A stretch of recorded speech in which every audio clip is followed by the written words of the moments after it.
بسم اللہ الرحمن الرحیم اللہم صلی علی محمد و آل محمد۔ السلام علیکم ناظرین محترم، پاکستانی سیاست میں ایک طوفانی کیفیت کا آغاز ہو گیا ہے۔ ایک طرف نون لیگ کے مریم نواز نے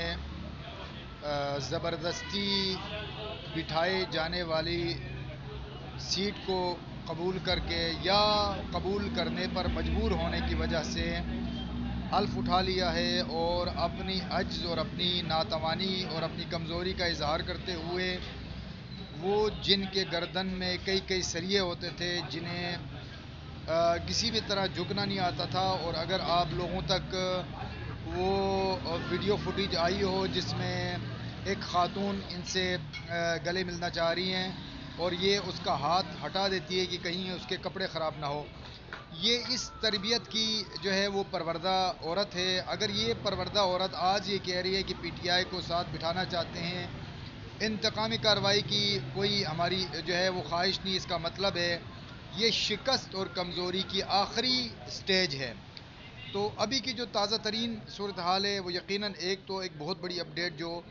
آپ کے سامنے موجود ہے وہ ہے جناب لاہور ہائی کورٹ کے منتخب صدر کی طرف سے کھلا اعلان کی اب عمران خان اور عمران ریاض خان کے خلاف کسی بھی قسم کی کسی عدالتی فیصلے کو ہم برداشت نہیں کریں گے، کسی بھی عدالتی جبر کو یا کسی بھی کارروائی کو ہم برداشت نہیں کریں گے۔ یہ ایک بہت بڑی خبر ہے، بہت بڑی اپڈیٹ ہے، اور اس کے دور رس نتائج سامنے آئیں گے۔ اور اس سے بھی بڑی خبر جو ہے وہ آج جو تحریک انصاف کی طرف سے انہوں نے 24 گھنٹے کی ڈیڈ لائن انہوں نے دی تھی کہ ہم ایک بڑا سرپرائز دیں گے۔ انہوں نے اپنے تمام جیتے ہوئے کینڈیڈیٹس کے ساتھ، جن کو فارم 45 کے مطابق جن کو جتلایا گیا، جو جیتے تھے لیکن فارم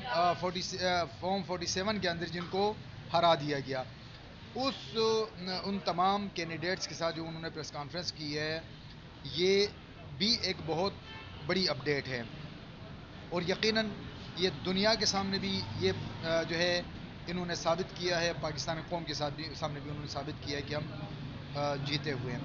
اور آخری ابھی تک کی سب سے بڑی خبر یہ ہے جناب کہ تقریباً اپوزیشن کی تمام جماعتیں، جس میں پیر پگاڑا گروپ ہو گیا، اسی طریقے سے تحریک لبیک،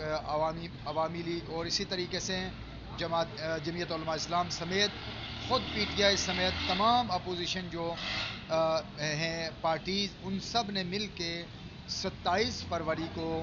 یوم سیاہ منانے کا اعلان کیا ہے، اور انہوں نے یہ کہا ہے کہ جناب ہم اس جعلی الیکشن جس میں مینڈیٹ کو چوری کیا گیا ہے، اس کا بھرپور دفاع کریں گے اور اسے کبھی بھی برداشت نہیں کریں گے۔ ہماری دعا ہے